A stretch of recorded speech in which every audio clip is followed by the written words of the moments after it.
प्यारे बच्चों, कैसे हैं आप सब? उम्मीद है आप सब बिल्कुल ठीक होंगे। आज हम दाल पढ़ेंगे। दाल की आवाज द से शुरू होती है। आइए दाल से बनने वाली चीजों के नाम सीखते हैं। दाल, द दरवाजा, द दरवाजा, द दरवाजा। दाल, द दरखत, द दरखत, द दरखत।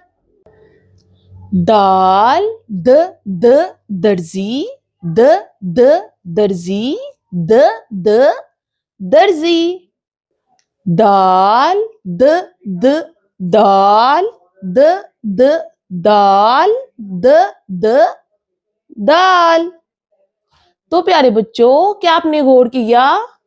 दरवाजा, दरखत, दर्जी और दाल, इनकी आवाज द से शुरू होती है।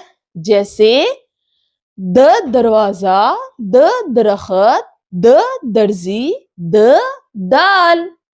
तो प्यारे बच्चों, इस सबक को अपने दोस्तों के साथ मिलकर पढ़ें। अल्लाह हाफिज।